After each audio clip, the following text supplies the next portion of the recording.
Yes, Paul, in the count in, I counted in twice. Very good. I was hoping to get by that, and you totally left me out to try out that one. It's a new Obey the Puck. He's tired, I'm tired, Kelly's tired, we're all tired. It's a very tired episode of Obey the Puck. So thank you for joining us on VOC Nation, thebradyhicks.com, twitch.tv/danlow83, YouTube/danlow83, or Apple Podcast, Android Podcast, Google Podcast, whatever the hell they call it. VOC Nation Radio Network. Hi, I'm Dan Calachico. Follow me on Twitter, danlow83. Kelly is at Sked Central, SKED Central.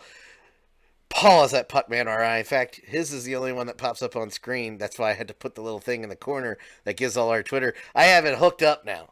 It ain't 100%, but the stream is 10 times the world way from the sorry, I stuttered because the Flyers just scored another one. It's 10 times miles away from where it was even 2 weeks ago. I love it. It's amazing. I'm such a happy boy. I'm a happy boy.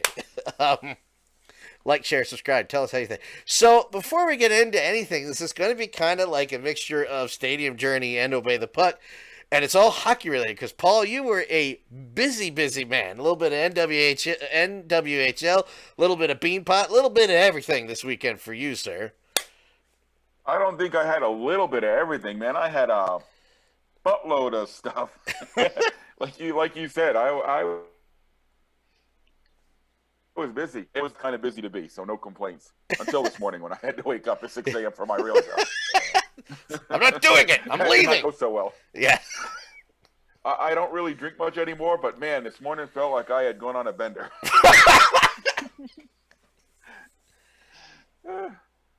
So first of all, as far as the NWHL, I was trying to let you take over, but I'll lead you in a little further. Yeah, take me for a walk.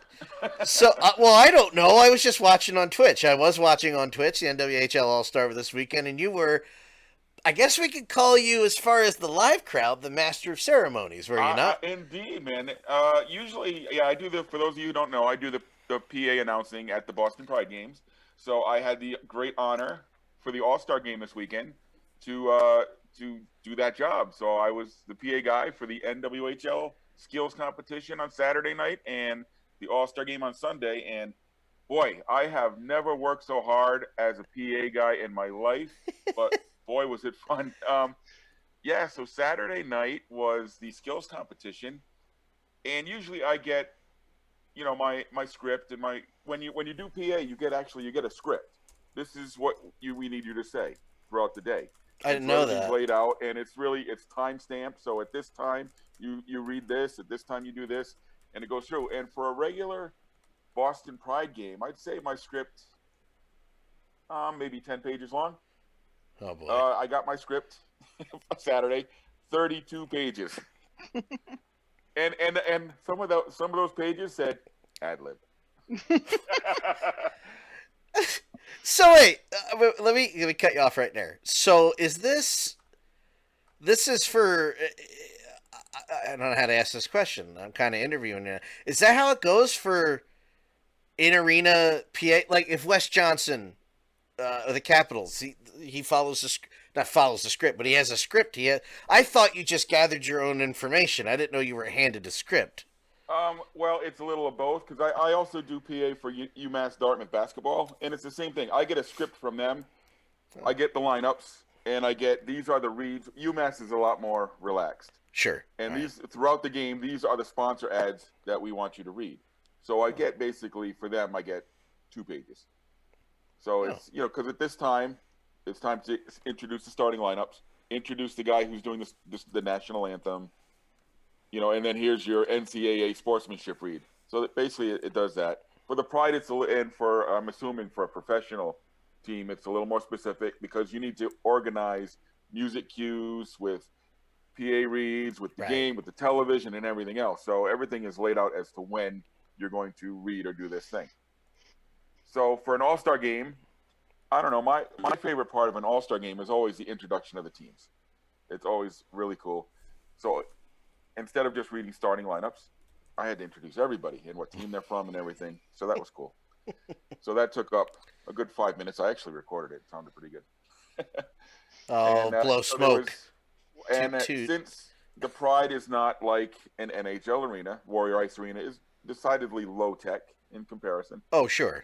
I pretty much had to do, if we're watching on TV, the announcers, the arena hosts are laying that all out for us. Oh, sure. At the NWHL All Star Game, the Twitch commentators were doing their spiel, but for the 1,000 people who were in the arena, I had to lay out what's going to happen for them. Oh, boy. So that's why I had such a lengthy script. I guess the only disappointment was I could kind of hear you, but not as much as I wanted to on Twitch. It was cool because every now and then I'd hear your voice like, hey, it's Paul right there. I hear him. Yeah, I was pretty pissed that they talked over me during the starting lineups because usually that's something where I would get that. That was my bit. That's where I shine, and they just talked right through the whole damn thing. I will say this: it's like an indie wrestling. There's an indie wrestling live stream channel, not on Twitch. It's its own website. For a lot of the companies, and I don't mean this as in a negative way. It's just the way it works because of the connections and what they have available on AV-wise at the shows. A lot of the stuff in at the show is not plugged in through the audio going out. So you'll hear the ring announcers. Most people won't talk because the ring announcers are part of the entrance, but you can kind of hear them, but they're not mic'd up. The NWHL. Yeah, I was gonna say the NWHL. Again, I don't mean this in a negative way. I love watching the NWHL on Twitch. It's easy. I usually have it going either on the TV or on the computer while I'm doing whatever I'm doing on the weekend and watching the games, especially the All-Star stuff. I did miss the skills competition. I watched about 5 minutes and then I had to do something else and I forgot it was on. I never went back to it. With the game, I was like, yes! The games. It's very much the same thing. The commentary is so... it's going all the time. From the word go, once the broadcast starts, there's a little bit of a delay before the actual broadcast starts, like it goes live. And about 5 minutes, boom, from word go to the end, as if you were watching television. So a lot of times you did get talked over, and I apologize. I will say this, I'm very happy watching the broadcast from the start to now, just using the All-Star game as a judge. There hasn't been a lull in viewership. And it is still very interactive. It's just like a Twitch chat would go. A Twitch channel that has followers, unlike mine. There's people talking about everything all the time. And there's not a lot of arguing. Everybody seems to be on the same page. Very competitive, but in a fun manner. And I just sit back and watch. I watch the games, I listen to the commentary, and I watch everybody chat. It's a lot of fun, and it was a great atmosphere for the All-Star game. It really was. Even there at the arena, I watched the Twitch feed after when I got home, and it was fun. And like you said, the chat was outstanding. The people who are commenting and watching are hilarious, and they're interactive with the announcers. It's a lot of fun to watch. But in the arena, we had a standing room only crowd for the skills competition. And it was fantastic. It kind of mirrored the NHL. They had fastest skater event. And they had a goalie fastest skater, which was a lot of fun. Watching the goalies try to go as fast as they can around the rink was maybe a highlight of the evening. No, thank you. There was a snafu in the fastest skater, though. That night, they crowned Grace Kleinbach of the Connecticut Whale the fastest skater. And today word came out that they've reviewed the video and they've declared that there's a new winner. Allie Thunstrom of the Minnesota Whitecaps had the fastest lap. Well, I completely blame you for that. Well, actually, funny story. Uh-oh. The refs came up to us before the game and said, "Can you guys keep track of the thing, of the laps?" We're like, "No, we don't have that capability on the scoreboard." You don't have a stopwatch? Well, they all had stopwatches. You don't have a stop. Anything. You have one on your phone? I did. I didn't want that pressure. I didn't even, honestly, I didn't even think of it. Oh yeah, I could use my phone. Sign me up. I'll take the job. they had stopwatches in their hands. Oh, well, then I you had do enough it. to do.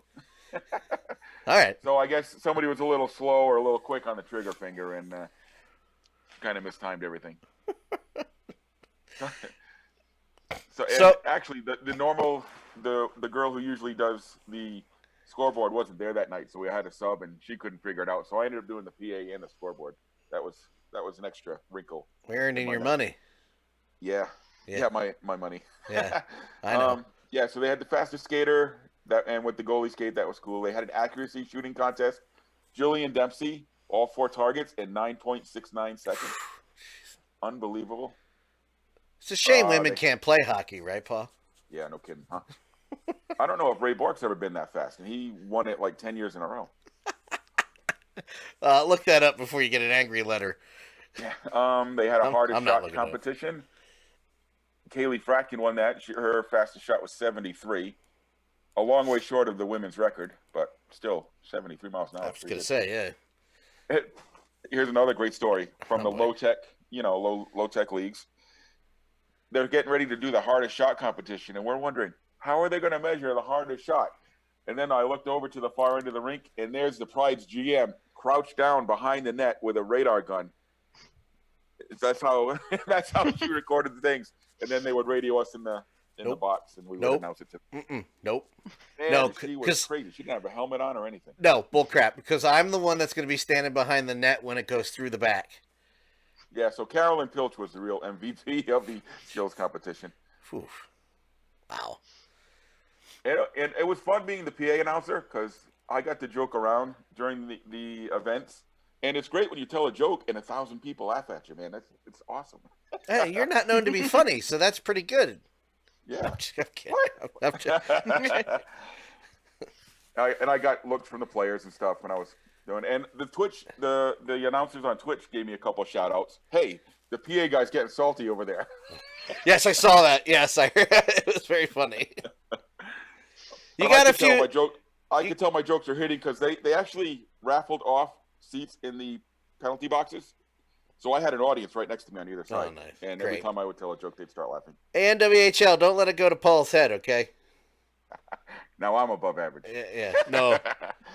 No, I'm average. You don't want to be above average. You want to be better than that. So they did that. They did a relay race, like an obstacle course relay race, which is fun. And again, to show how low tech they had, part of the event was you had to duck under an obstacle and jump over it, and then shoot the puck in the net. Our obstacles were 2 cardboard boxes with a hockey stick strung across them. Brilliant. But that was fun. And what was the last event? They had the shootout relay. I can't remember. With a lot of nice originality. Christina Putinha skated in backwards on net and scored. Somebody came in and they stopped and did rock, paper, scissors, switched places, and then the goalie shot on the skater. That was Sam Walther, and I forget who else it was. Geez, what else? Madison Packer came out for her shot, took off her jersey, and she had her wife's jersey on because her wife used to play for the Connecticut Whale. So that was kind of neat. Everybody was having a lot of fun with it. They had 2 young kids as coaches. Andrew Raycroft, who used to play for the Bruins, his daughter was one of the coaches. Oh, nice. And Paul Mara's niece. Paul Mara's the coach of the Pride. His niece was another coach.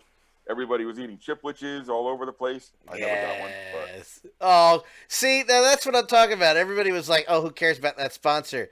I say everybody again. I don't mean everybody. It's not everybody. But I'm like, man, the All-Star game, everybody's going to be getting chipwiches. Come on. And it was funny watching Twitch.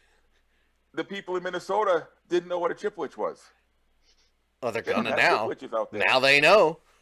They better know. They better. It's like the first time I told Kelly, I want a water ice. What? I want a water ice. The hell's a water ice? Flavored ice. She goes, Italian ice? No, it's water ice. It's different. It's not different at all. But... And Team Packer ended up winning the skills competition. So that was a fun night. The next afternoon, we got together for the All-Star game, which Team Dempsey won 5-2. So everybody went home a winner. That's good. That's good. And like I said, the feedback and the buzz was great. I didn't see any negativity. Because there's a lot of tension between the. I always forget the initial, the PW. PWPA. Thank you. And And the that night NW. they had a big night too. Well, I guess we'll get to that in a second. Uh, they had a big night. I was about to mention they're having a showcase at the skate zone of Voorhees, the Flyers practice facility, I saw that. March 28th, no, February 28th, March 1st and 2nd. I believe are the dates, Friday, Saturday, Sunday. Could be wrong about the day, but it is the 28th, the 1st, and the 2nd. So you should go to that. You support women's hockey either way. If women's hockey is what you want to watch, that's what you should support. Um, I do want to point out when people say, well, there needs to be a women's league. There is. Maybe you should support both. I'm not asking you to cross pickets here, folks. If you're a fan, be a fan. The big weekend for what was the big weekend also? I don't remember. PWPA on Saturday night. They had the last game of the USA Canada Oh, series. that's right. They had the rivalry game. That was the thing I was. Remember, I always said we were forgetting something. Yes, that was the thing we both forgot. They set a new record attendance for a women's hockey game, and it was 13,000 something. Yeah, in Anaheim. Right? Yes, in Anaheim, in the big arena. In the big arena, folks. Not a little practice facility, not a little AHL arena. It was in the main arena in Anaheim, over 13,000 people to watch an exhibition hockey game, which was fantastic. In overtime, was it less than a minute into overtime? Game was won. Because I remember I left, the little break before the little break between third period and overtime. I switched over, forgot or not forgot. I just forgot it was starting that quick. Switched it back on, and by the time I tuned in, it was over. Like I literally saw the net, Oh, wow. the puck in the net over. I was like, God damn! So it was a big weekend for women's hockey, and don't sleep on women's hockey, folks. I'm telling you. One form or another, it's going to be around for a long time. Now, that's the other thing. I did see something before the weekend, which kind of ties into what I said on the last podcast, which I wanted to address and elaborate on. Not elaborate on. I wanted to pretty much double down because I don't care about putting the ball being in your court NHL, and I sounded like a guy that was like, well, just the yes, it's true. I am doubling down on those feelings, and I don't care how it makes anybody feel. I'm not sorry that offends you. That's how it comes across. If one big league, NBA, can put their BS aside and go, you know what, let's give these ladies a chance. And Gary Bettman sits there, and you can see me on video mock him, go, well, I don't think we should put the money in there. What's that perception to look like to me? Again, I want to preface, I know it's not your responsibility, but the hockey is for everyone thing is kind of just BS. If you don't put your money where your mouth is. I didn't say it. You said it. You said hockey is for everyone. NHL, hockey is for everyone. So, I might sound like an overbearing social media member, but I believe that. I absolutely believe Batman is a coward. Congratulations of expanding the game. The NHL is barely what a shell of what the game itself used to be. I love the Flyers. The league is going through a rough time. I see the word transition. I don't know what that transition is. It's not going to go back. Is it going to get worse? Is it going to get more boring and more controversial, where officials stick their nose in where it shouldn't be, and that kind of thing? That only time will tell. But as far as the league itself, I don't care how that makes anybody feel. I see an all boys club. Well, what about this and what about that? It's not good enough. I'm sorry. That's how I feel. So Bettman doubling down, I'm doubling down. He's a little boy in a man's world. And it's a shame because it was a great weekend for women's hockey. That's it. It really was. And I think they're only going to become more frequent these weekends, these big weekends. Kelly, could you be turned off to NHL hockey any more than you are? I don't know. Probably, but I don't want to throw that gauntlet down because every time I'm like, oh, I don't think it could get much worse, and then something comes along, you're like, never mind. It got worse. Does anyone on the show think I'm talking out of my butt about the whole support women's? Hey, NHL, do something. No, we've supported you every time you said it. I We no, agree with you. I just want it clear to the other listeners who said something to me, and it wasn't just one person in private. And I'm not hitting here to fight with you. I'm not. So we don't see eye to eye, and that's fine. That's okay. I'm just saying. I'm staking my flag in the ground on that one. That's just. Did you say that sarcastically, or did you actually mean that? No, both. Oh, well, understood.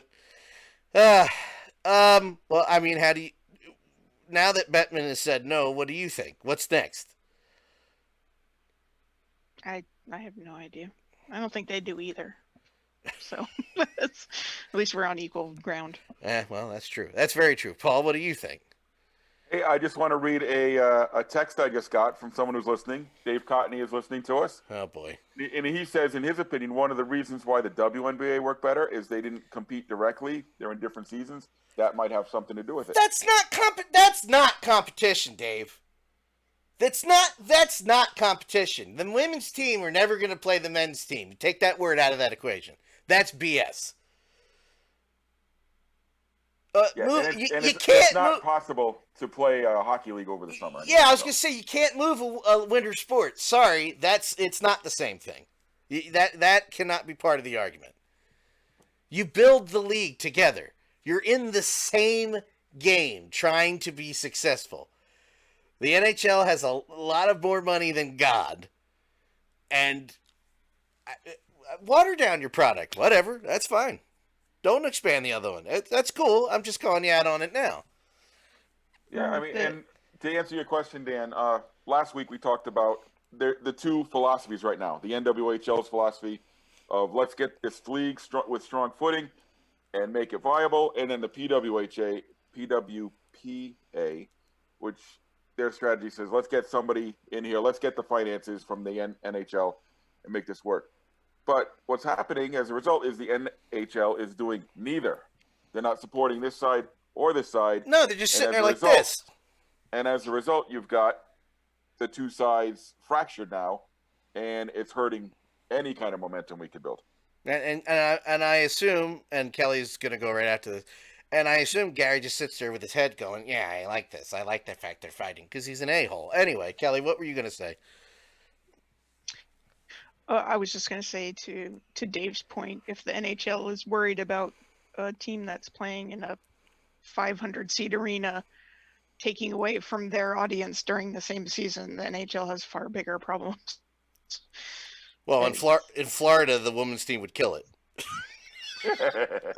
Well, I mean, but, if you can't run two different games on the same day in the same town, which pretty sure baseball does regularly, that's just silly. Why wouldn't you want to try to bring that audience in and keep them around for another game? That makes no sense. Let me also add on to what you said, particularly about, and I'm just going to use the Flyers as an example. There have been games where they've played 3 out of 4 and weeks where they've played 2 and 7. There's dates in between. I'm sorry. That's a cop-out, and that's a load of crap. If the NHL is taking that angle, it's a bad angle, much like their 7 outdoor games 2 years in a row and all their other oversaturation, watering down of everything. That's a terrible way to come at it. That's a very good point, Kelly. Anyway. It was supposed to be a happy discussion about women's hockey. I didn't expect to take that turn, but Dave does that to me sometimes. And Dave's not coming from a point where he's supporting women's hockey at all. No. Dave is not like that. Dave's probably dead on about the NHL's thought process, which makes me mad because it sounds like something the NHL probably thinks. We can't possibly have it. Get out of here. Get out of here. They just using the DC as another example. that new facility, Kelly, what was it called that they just built? The new indoor arena. Oh, it has some generic name because it doesn't have naming rights yet. Yeah, Or but something sports and entertainment center or something. Yeah. something or other. And the rumor was that they were looking to get. There was a rumor at one point that they were looking to move women's hockey in there. Putting a game in that building on the off night. What do you mean? They can't. There's no ice making facility. Oh, there. no, I know that. I'm using that facility as deck hockey. roller hockey. No, I'm using that size building as an example is what I meant. If you have an off night where you have the women's team in there, on the other nights the Capitals are at home, it doesn't affect any of the game. That's a terrible aspect. But like I said, I the NHL are the villains right now. They are giving everybody the excuses from a fighting standpoint to a safety standpoint to a team standpoint to an officiating standpoint to be the villains, and they're living up to it. So I don't know why anybody would disagree with that. That's just how I feel.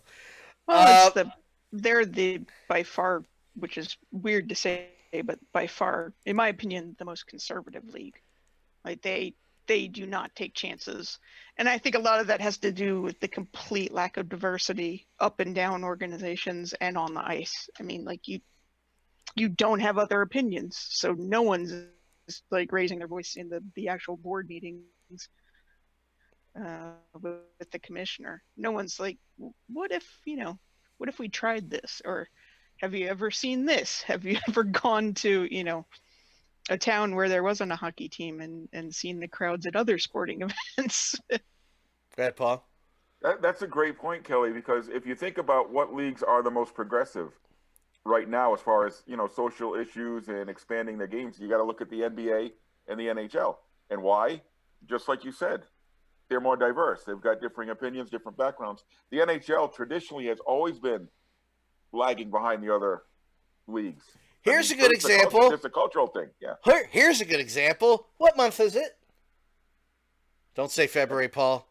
Oh, okay. Black History Month. It's Black History Month. How many black? Hold on. All right, I'll let you guys answer together. How many black hockey players were in the Black History Month commercials? Say it together. None. Zero.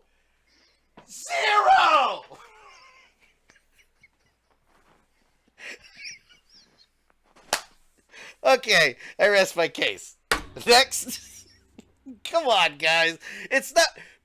Pretend to be diverse. Just pretend. And it's funny because they may be, well, not racially, but ethnically, the most diverse league. You've got players from how many countries playing in the NHL? Absolutely. You wouldn't know it. Make sure you sing the American national anthem at every game. Oh man, this turned into a great conversation. I'm having a good time here, guys. Lighten up, guys. I'm angry, so I'm trying to make light of it. So don't send me messages this week. Just tell me if you listen. I don't care. Let's move on quickly. The other big news was the San Antonio Rampage are selling the team, waiting for the approval from the governors to the Las Vegas Golden Knights. Which officially means next season, or the season, is it next season? The AHL will have a team in Vegas. Minor league hockey returns to Vegas. They just doubled down on hockey in Vegas. And I think... it'll never work, Dan. It'll never work, yes, no. Well, I mean, come on, it's year 4. It could fall apart in 6. Let's go. Hold on. Let's not get hasty there. Kelly, AHL going to Vegas. We were talking about it off air when it went down, but Rampage is not a struggling team by any stretch of the imagination, and they're leaving. They're leaving that very good fan base empty, as it does in the AHL. This show, for the last 7 years, have been around for all of it, and we're losing another one and going to uncertainty. Yeah, man, San Antonio has not had a lot of luck with teams like since the 90s. Yeah, so they're going to go play in Vegas. I think the plan right now is they'll play at the Orleans Arena, which is where the ECHL Wranglers were playing before they wouldn't renew that lease or whatever the drama was there with the Wranglers. But they're going to build a facility in Henderson, which is a suburb of Vegas that'll be their permanent home for the AHL team. I in my mind I was thinking San Antonio wasn't doing so well, but at least reported attendance numbers were 5,000 to 6,000 a game, which is a great average. I know they were in the building that the Spurs play in, so it's a big big building, but you just feel horrible for the fan base and also all the people who work for the team. But apparently, they were operating at a loss. Yeah. And I'm always kind of fuzzy on because most is, especially at the AHL level, these teams are tax write-offs for whoever owns them. Yeah. They're not labors of love with a couple of maybe exceptions. But they lose their team, and that's always sucks, especially for a fan base that was apparently turning out and supporting them, selling tickets and buying merchandise and all that kind of thing. But yeah. Well, I mean, good news for Vegas because, as stated last week, because I was the skeptic last week, and apparently I was shut down, which, I understood. The Golden Knights are not having they're not out of the Vegas Golden Knights season has confused me because they're not dying on their feet. They're not even close to the worst. They're in the playoff hunt. They fired their coach, hired how do you pronounce his name from the Sharks? DeBeer. They hired him because that's going to work out great. But the fans are still there. Again, it's only year 3, so they don't know diversity yet. They will. It's coming. But it's exciting. It's always exciting moving a team, Paul, because the discussion comes and the anticipation of what's going to happen when they open it the first night, and then 10 weeks later when 20 people are showing up. Oh, yeah, a few issues that this arises for me. Hey, with the team now in Vegas and the new team coming in Palm Springs next year, Western Division is getting pretty populated here. Yeah. Does that mean that we're going to look at all the teams playing the same amount of games again? Oh, dear God, no, they can't possibly. Another thing is, what does this do now to the Austin team, Cedar Park specifically, I guess. But they have the luxury of being located next to their parent club. So I think they'll be all right. But that really puts them out on an island geographically. Yeah, I actually pulled up the map of the AHL, and that middle section, whoo-wee, there's some big gaps. So you've got the upper northeast area is full. Then you've got Charlotte on an island way down there in the south. Cleveland, kind of, sort of. They're away from other teams, but they're right in the middle of the big group of northeastern teams, and then the teams in the upper Midwest, based like right around Chicago. Iowa's a little bit out there, not too far away from the Chicago teams, and you've got Manitoba way up there. And then Colorado's the other complete outlier with nothing around them, and then you've got the big group of California teams and Tucson, and then you'll be adding Vegas to the mix there. So it's a weird layout. And you can see when you look at it, you can see why no one plays everybody each season. You see the same teams over and over and over again. Yeah, we know we're not going to affect that by complaining about it. No. No. Franchise news that came out today, I don't know if you all have heard. Carolina Hurricanes, the rumor is, are looking into switching their team from Charlotte up to Chicago. Oh, really? Yes. Which kind of flies right in the face of everything that the league has been doing recently. Yeah. But there's an example of a team on an island. Wait. What, that's interesting. What sense does that make? I don't know, but that news broke from one of the Carolina beat writers. Does Carolina own Charlotte, or is that an independent owner? Does anyone know? I don't know. I'll look that up Yeah, in I a mean second. that's the only one I can think of, because I was kind of looking around in some of the Vegas fans talking about, there was excitement about the AHL team, and there were the general complaints about Chicago, which is why, and this is also the second time that Vegas has stolen St. Louis's AHL team. Because the Wolves were St. Louis's team, Vegas came in and took them, so then St. Louis went to San Antonio. And this time they didn't just change the team, they were buying it and moving it. So a lot of the discussion was about how there was some unhappiness about how prospects got ice time in Chicago, and the focus on winning in Chicago, which is a very interesting debate for another time, about what it's better to do to get the kids you want to get ice time, or to have a winning team. The Checkers are owned by Kahn Ventures, which is Michael Kahn. He's an American businessman, and he bought the River Rats and moved them to Checkers. Okay.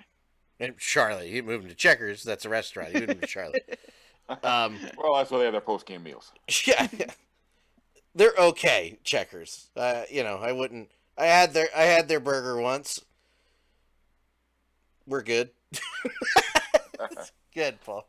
So this Vegas news actually broke while I was out at the AHL All-Star game 2 weeks ago. Yeah. And so to all the Rockford fans that I ran into and said, hey, tough news today, because at the time the rumors were it was either Rockford or Chicago that was moving to Vegas. Oh. You guys were right. I was wrong. So wait. So my question: you just said Charlotte, the Checkers moving to Chicago. What do you mean moving? The affiliation. The affiliation. So now, instead of Carolina sending their players to Charlotte, they're going to send them to Chicago. I understand that. Well, then, but doesn't And somebody has to move to Charlotte, or that's Charlotte what I'm has asking? to move somewhere, or Charlotte has to move somewhere else. Doesn't Rockford and Chicago Wolves have an affiliation? No. Oh. Oh, yes, no. Yes. Rockford's with the Blackhawks. Chicago was with Vegas. Right. Oh, I guess they. Okay, well there you go. There's the move. Okay, never mind. So who's with San Antonio? Florida? St. Louis. Oh, okay, so St. Louis would have to find someone else. So St. Louis is going to Charlotte unless someone moves locations. Maybe Charlotte goes to Kansas City. How does that help the? And I'm going to make this quick because I know we're running out of time here. How does that help the? That doesn't make any sense. You have a team right there in Charlotte. How does that save money, time? And I don't understand that. Why would you move your team? Why would you move affiliations? Are the Checkers leaving? Oh, well, who knows? It could be that they're not making enough money. Could be a million different things. Could be that they just fell out. They don't like each other. The two ownership groups or whatever don't like each other. You never know. You never get a straight answer either on most of the time with these. And Charlotte and Raleigh aren't that close. I mean, it's closer than Chicago to Raleigh, but Charlotte's on the other side of the state, and North Carolina's a pretty big state. It's not Texas big, but it's still not Chicago. 2 to 3 hours to get there, maybe 2 hours, more like 2. Well, maybe the plane ride offsets. I don't know. Well, a couple people were talking about, you want to have your kids where they're, across the street or in the same building or whatever it may be. But like, if they're traveling, they're not, even if you're Manitoba, but you're on a thing where you're playing Hershey and Wilkes-Barre and what's the other team? Lehigh Valley. I was going to say Reading, and I was like, wait, no, that's the wrong league. Thanks. Your players aren't any closer just because you play in the same building if they're on a road trip. So you still have to figure out how you're going to get the person you need to fill in on the NHL team. Listen, I've seen weirder. Philly went from having the Phantoms next door to putting them in Adirondack. So, who knows? What the hell do I know? See. It's all rumors at this point. But a fact that came out is the San Jose Barracudas, San Jose City Council gave funding to build an arena specific for the Barracuda. Oh yeah, I told Kelly that. Yeah, that's right. So you got that going on. So which is weird. why is that weird? As far as I know, the Barracudas draw crickets, and having watched AHL TV and watched games there's no one there. Now they're playing in the Sharks Stadium, so it's very spread out. But yeah, they're playing like Tuesday mornings, aren't they? Yeah, they're not that spread out.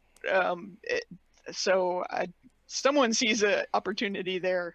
I don't, however, based on actual attendance. They report attendance, I think, at around 2,000 or 3,000 a game. I would like a head count one of these days.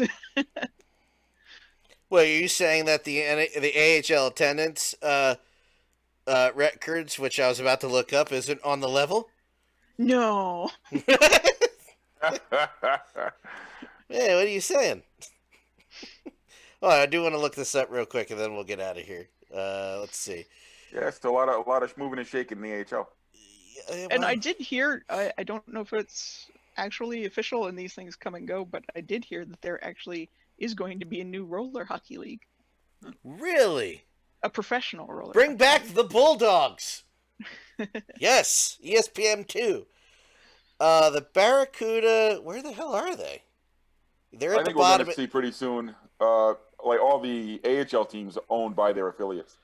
I think the NHL teams are going to end up owning them all pretty soon. Barracuda are down at the bottom at 3,000.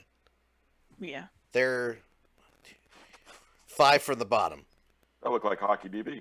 It is Hockey DB. Cleveland Monsters apparently are above the Bears in attendance this year. Phantoms are still in the top 10. Providence is above that. Grand Rapids. Then you got San Diego, Ontario, Hershey, and Cleveland. That's at the top. The bottom is Stockton. I don't know why I laughed. That just surprised me.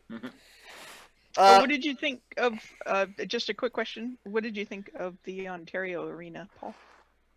It was such a nice arena, Kelly. It was actually one of my favorites. I would put it on my ranking of the, let's see, I've been to 15 or 16 of the AHL active ones, like 35 overall. My second favorite one. I put it right behind Hershey. And It was a real nice arena. I've heard that over and over from people with vast hockey arena knowledge who've made it out to Ontario, and they love it. And for those who want to hear the full review of the Ontario Arena, listen to last week's episode of Stadium Journey. See, I plugged that. I'm good. Cross-reference. Maybe the saddest thing about losing San Antonio is going to be the loss of T-Bone, the mascot, man. He was one of the best ones in the league. Oh, yeah. All right.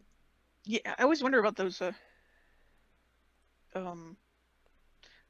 but there, I don't want to get into my opinion on something else that happened, but Well, no, there no. was a great mascot, and then it's not great now, and I'm like, Yeah. Who are you Will talking Vegas about? bring back the Wranglers nickname?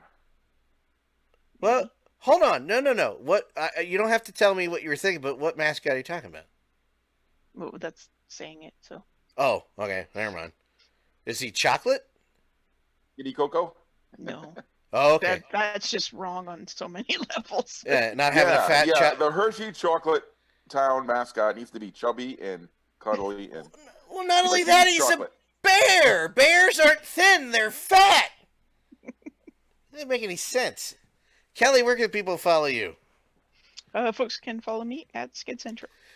I was going to call you Scott. I don't know why, Paul. God. I don't know, Paul. Where can the people follow you?